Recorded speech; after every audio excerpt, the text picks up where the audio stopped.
Film की शुरुआत होती है जेनिया मैनिंग से। वह एक तेज तर्रार, आत्मविश्वासी और बेहद सख्त क्रिमिनल डिफेंस लॉयर है। कोर्टरूम में उसका नाम ही काफी है। वह किसी भी केस को जीतने के लिए पूरी ताकत लगा देती है। उसके लिए वकालत सिर्फ एक पेशा नहीं बल्कि एक पावर गेम है। दुनिया की नजरों में जेनिया सच और कानून की रखवाली करती है, लेकिन अंदर ही अंदर वह जानती है कि कई बार उसे ऐसे लोगों का भी बचाव करना पड़ता है जो पूरी तरह बेगुनाह नहीं होते। एक दिन उसके ऑफिस में एक शख्स आता है, डेविड ग्रीनहिल। महंगा सूट पहने, चेहरे पर हल्की मुस्कान, लेकिन आंखों में अजीब सी ठंडक।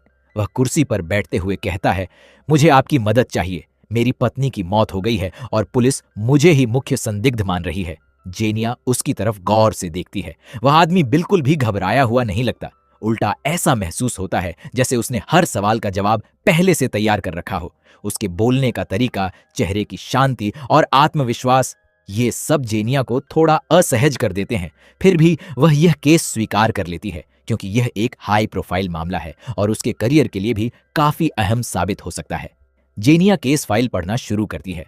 पुलिस का मानना है कि डेविड की पत्नी की मौत कोई हादसा नहीं बल्कि एक सोची समझी हत्या है। हालांकि उसके खिलाफ कोई पक्का सबूत मौजूद नहीं है, लेकिन डेविड का अजीब व्यवहार हर किसी के मन में शक पैदा कर रहा है। वह जितना बोलता है उतना ही अपने बारे में कम बताता है। जेनिया के मन में बार बार एक ही सवाल उठता है कि कहीं यह आदमी सचमुच खतरनाक तो नहीं। आखिरकार वह सीधे उससे पूछ बैठती है, सच बताओ, क्या तुमने अपनी पत्नी का कत्ल किया है? डेविड हल्का सा मुस्कुराता है और जवाब देता है, आपको क्या लगता है, क्या मैं ऐसा इंसान दिखाई देता हूं? उसकी मुस्कान में डर नहीं था, बल्कि एक अजीब सा खेल छिपा हुआ था। ऐसा लग रहा था जैसे वह जेनिया को ही परख रहा हो। उसकी समझ, उसका आत्मविश्वास और उसकी सीमाएं। आने वाले दिनों में जेनिया केस की गहराई तक जाने लगती है। जांच के दौरान उसे पता चलता है कि डेविड के पुराने रिश्तों में भी कई रहस्यमयी घटनाएं हुई थीं। हर बार वह किसी नई महिला के करीब आया और हर बार किसी न किसी की जिंदगी बर्बाद हुई। लेकिन हैरानी की बात यह थी कि हर घटना के बाद सारे सबूत इतनी सफाई से गायब कर दिए गए कि कानून कभी भी उसके खिलाफ कुछ साबित नहीं कर पाया। एक रात ऑफिस में अकेले बैठी जेनिया खुद से सवाल करती है, क्या मैं सही इंसान का बचाव कर रही हूं? वह फैसला करती है कि अब यह केस छोड़ देना चाहिए, लेकिन तभी अचानक उसके घर की डोरबेल बजती है। दरवाजा खोलते ही सामने डेविड खड़ा होता है। वह धीमी आवाज में कहता है, अगर आपने मेरा केस छोड़ दिया तो मैं पूरी तरह बर्बाद हो जाऊंगा। अब सिर्फ आप ही मेरी आखिरी उम्मीद हैं। जेनिया चाहकर भी उसे तुरंत बाहर नहीं निकाल पाती। शायद इसकी वजह उसकी जिज्ञासा थी, या फिर मन के किसी कोने में बैठा डर। लेकिन उस रात के बाद उसकी जिंदगी पूरी तरह बदल जाती है। अब यह सिर्फ एक कानूनी मामला नहीं रह गया था। धीरे धीरे डेविड उसकी निजी जिंदगी में भी दाखिल होने लगा। रात के अजीब फोन कॉल, घर के बाहर घंटों खड़ी रहने वाली अनजान कार और हर समय यह एहसास कि कोई उसकी हर गतिविधि पर नजर रख रहा है। डेविड अब सिर्फ उसका क्लाइंट नहीं रहा था, वह उसकी जिंदगी का हिस्सा बन चुका था। एक दिन वह मुस्कुराते हुए कहता है, क्या आपको नहीं लगता हम दोनों एक दूसरे को बहुत अच्छी तरह समझते हैं? यहीं से कहानी एक खतरनाक मोड़ लेती है। अब एक वकील और उसका क्लाइंट आमने सामने नहीं बल्कि एक बेहद खतरनाक साइकोलॉजिकल गेम का हिस्सा बन चुके थे। ऐसा खेल जहां सच और झूठ के बीच की लकीर धीरे धीरे मिटने लगती है। अब कहानी उस मोड़ पर पहुंच चुकी है जहां जेनिया को पूरी तरह यकीन हो जाता है कि डेविड ग्रीनहिल कोई आम क्लाइंट नहीं है। वह बेहद चालाक, शातिर और लोगों के दिमाग से खेलना अच्छी तरह जानता है। सबसे खतरनाक बात यह थी कि अब वह समझ चुका था कि जेनिया को किस तरह डराया जा सकता है। हर दिन वह किसी न किसी बहाने उसके ऑफिस पहुंच जाता, कभी किसी फाइल पर चर्चा करने के लिए तो कभी केस से जुड़ा कोई नया सवाल लेकर। लेकिन उसके आने का असली मकसद कुछ और ही था। उसकी बातें सामान्य होती थीं, लेकिन उसकी नजरें हमेशा जेनिया को पढ़ने की कोशिश करती थीं। ऐसा लगता था जैसे वह उसके मन की हर बात जानता हो। एक रात जेनिया कोर्ट की तैयारी में व्यस्त थी, तभी उसका फोन बजता है। स्क्रीन पर नाम आता है, डेविड। वह कॉल उठाती है। दूसरी तरफ से डेविड की शांत आवाज आती है, मैंने आपको डिनर पर बुलाया था लेकिन आपने मना कर दिया। ये ठीक नहीं किया आपने। जेनिया हैरान होकर कहती है, तुमने मुझे कब बुलाया? डेविड हल्का सा हंसता है, कोई बात नहीं, शायद आप भूल गईं, अगली बार याद दिला दूंगा। कॉल कट जाती है, लेकिन उसकी हंसी की गूंज जेनिया के मन में देर तक बनी रहती है। अब उसे पूरा विश्वास हो जाता है कि यह आदमी सिर्फ झूठा नहीं बल्कि मानसिक रूप से बेहद खतरनाक भी है। अगले ही दिन वह अपने असिस्टेंट को आदेश देती है, डेविड की पूरी बैकग्राउंड रिपोर्ट फिर से निकलवाओ, इस बार कोई भी छोटी जानकारी मत छोड़ना। कुछ घंटों बाद जो रिपोर्ट उसके सामने आती है उसे देखकर उसके होश उड़ जाते हैं। डेविड अलग अलग शहरों में अलग अलग नामों से रह चुका था। उसकी कई फर्जी पहचानें थीं। कई संदिग्ध मामलों में उसका नाम सामने आया, लेकिन हर बार सबूतों के अभाव में वह कानून की पकड़ से बच निकला। ऐसा लगता था जैसे कानून उसके लिए सिर्फ एक खेल हो। इधर कोर्ट में सुनवाई शुरू होती है। हमेशा की तरह डेविड पूरे आत्मविश्वास के साथ अदालत में मौजूद था। चेहरे पर वही मुस्कान और हर सवाल का तैयार जवाब। लेकिन जैसे ही अभियोजन पक्ष उसकी पत्नी की मौत से जुड़े सवाल पूछता है, पहली बार उसके चेहरे की मुस्कान कुछ पल के लिए गायब हो जाती है। बस 1 सेकंड, लेकिन जेनिया उस बदलाव को तुरंत नोटिस कर लेती है। उसे महसूस होता है कि डेविड के अंदर कहीं न कहीं एक ऐसा सच छिपा है जिसे वह किसी भी कीमत पर दुनिया के सामने नहीं आने देना चाहता। शाम को जेनिया अपने अपार्टमेंट लौटती है। वह दरवाजा खोलती है और एक पल के लिए ठिठक जाती है। दरवाजा खुला हुआ था। घबराकर वह अंदर जाती है। कमरे का सारा सामान अपनी जगह पर था। कुछ भी चोरी नहीं हुआ था, लेकिन टेबल पर एक लाल गुलाब रखा हुआ था। कोई चिट्ठी नहीं, कोई संदेश नहीं, बस वही महंगे परफ्यूम की खुशबू जिसे डेविड हमेशा इस्तेमाल करता था। जेनिया की धड़कनें तेज हो जाती हैं। वह तुरंत पुलिस को फोन करती है। पुलिस पूरे घर की तलाशी लेती है, लेकिन उन्हें कोई उंगलियों के निशान नहीं मिलते। न कोई जबरन घुसने का सबूत, न कोई सीसीटीवी फुटेज, जैसे कोई आया ही ना हो। अगले दिन डेविड फिर उसके ऑफिस पहुंच जाता है। चेहरे पर वही मासूम मुस्कान। वह आराम से कुर्सी पर बैठते हुए कहता है, आप आज कुछ डरी हुई लग रही हैं। सब ठीक है? इस बार जेनिया अपना गुस्सा नहीं रोक पाती। वह तेज आवाज में कहती है, मेरे घर से दूर रहो डेविड। अगर दोबारा मेरे आसपास दिखे तो मैं खुद तुम्हें जेल पहुंचाऊंगी। डेविड धीरे धीरे उसके करीब आता है। उसकी आंखों में अजीब सा पागलपन दिखाई देता है। वह धीमी आवाज में कहता है, मैं तो सिर्फ आपकी मदद कर रहा हूं जेनिया, बाकी लोग ही मुझे गलत समझते हैं। इतना कहकर वह मुस्कुराते हुए वहां से चला जाता है। अब यह लड़ाई सिर्फ अदालत तक सीमित नहीं रह गई थी, यह पूरी तरह निजी बन चुकी थी। जेनिया पुलिस को सारी बात बताती है। उसके घर और ऑफिस के आसपास निगरानी बढ़ा दी जाती है, लेकिन डेविड हर बार किसी न किसी नए तरीके से पुलिस को चकमा देकर निकल जाता। वह हमेशा सबसे एक कदम आगे रहता।